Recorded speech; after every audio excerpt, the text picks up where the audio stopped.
পড়ার টেবিলে বসেছেন, বই খোলা কিন্তু মন ছুটে যাচ্ছে কোথায় কে জানে। কখনো ফোনে মেসেজ দেখছেন, কখনো ইউটিউব, আবার কখনো ঘুম পাচ্ছে। বইয়ের শব্দগুলো যেন চোখে ঢুকছে না, মনে রাখাও যাচ্ছে না। এই সমস্যা আজকের তরুণ প্রজন্মের অনেকের সাথেই হচ্ছে। তবে একটা কথা সবসময় মনে রাখবেন, মন বসে না মানে আপনি খারাপ ছাত্র না, এর মানে হলো আপনি এখনো সঠিক পদ্ধতিতে পড়ছেন না। মনোযোগ ধরে রাখা এবং পড়াশোনাকে উপভোগ্য করার জন্য কিছু ছোট পরিবর্তনই আপনার জীবন বদলে দিতে পারে। চলুন জেনে নেই সেই 5টি সেরা ট্রিক্স যা আপনার পড়াশোনাকে করে তুলবে সহজ, মনোযোগী ও আনন্দদায়ক। নাম্বার 1, পড়ার জন্য নির্দিষ্ট সময় ও পরিবেশ তৈরি করুন। আমাদের মন খুব সহজেই বিভ্রান্ত হয়, বিশেষ করে যখন আশেপাশে অনেক কিছু ঘটে। যদি আপনি বিছানায় বসে বা টিভি অন করে পড়ার চেষ্টা করেন, তাহলে মন কখনোই পুরোপুরি পড়ায় ডুবে যেতে পারবে না। যা করবেন, একটি নিরিবিলি আলো বাতাসযুক্ত জায়গায় পড়ার জন্য নির্দিষ্ট জায়গা তৈরি করুন। শুধু পড়ার সময়ের জন্য একটি নির্দিষ্ট রুটিন বানান, যেমন সকাল 7টা থেকে 9টা, রাত 8টা থেকে 10টা। পড়ার সময় মোবাইল ফোনটি সাইলেন্ট মোডে রাখুন বা দূরে রেখে দিন। প্রতিদিন একই জায়গায় ও একই সময় পড়লে ব্রেইন অটো ফোকাস শিখে যায়। পড়ার পরিবেশ ও সময় যদি ঠিক থাকে, তাহলে আপনার মন নিজে থেকেই পড়ার জন্য প্রস্তুত হয়ে যাবে। নাম্বার 2, ছোট ছোট টার্গেট সেট করুন।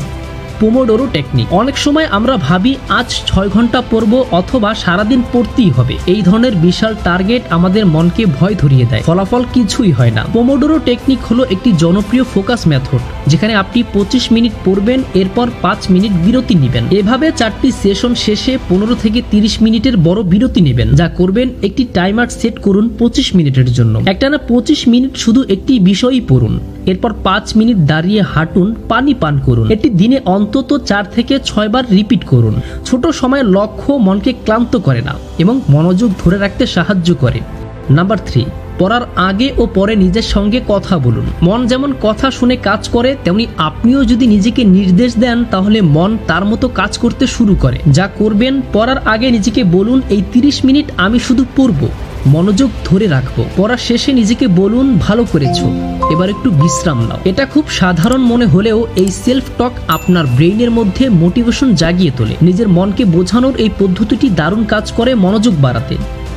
নাম্বার 4, পড়াশোনাকে গল্পের মতো বানিয়ে নিন। যদি আপনি বইয়ের প্রতিটি লাইনকে মুখস্থ করার চেষ্টা করেন, তাহলে তা কঠিন মনে হবে, কিন্তু যদি আপনি বিষয়টিকে গল্পের মতো ভাবেন, তাহলে তা অনেক সহজে মনে থাকবে। যা করবেন, ইতিহাস বা সাহিত্য পড়লে কল্পনায় গল্পের মতো করে ভাবুন। বিজ্ঞান বা গণিত পড়লে সেটা কোথায় কাজে লাগে তা খুঁজে বের করুন। মনে মনে নাটকের মতো রিহার্সাল করুন, কে কি বলেছে, কেন বলেছে, কি ফল হয়েছে। গল্পের মাধ্যমে শিখলে শেখা সহজ হয় আর মনোযোগও বাড়ে।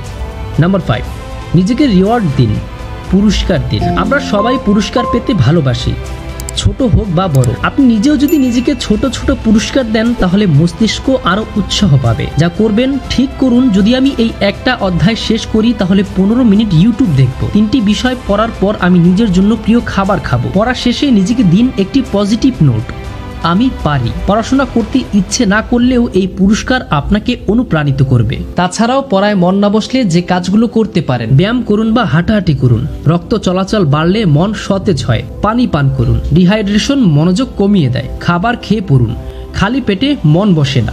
বন্ধুদের সঙ্গে পড়ার গ্রুপ করুন, মজায় শেখা হয় এবং আগ্রহ বাড়ে। শেষ কথা, মন বসবে যদি আপনি ঠিকভাবে শুরু করেন। আপনার মন বসে না মানে আপনি অযোগ্য নন, এটা মানে আপনি এখনো নিজেকে বোঝেননি, এখনো সঠিক পদ্ধতিতে পড়া শুরু করেননি। ছোট ছোট ট্রিক্স, অভ্যাস ও অনুশীলনী পারে আপনাকে বড় পরিবর্তন এনে দিতে।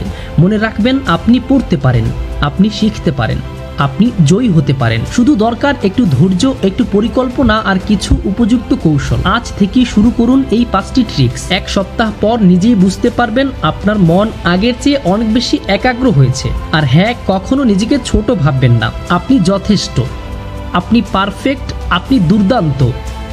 শুধু নিজেকে সময় দিন।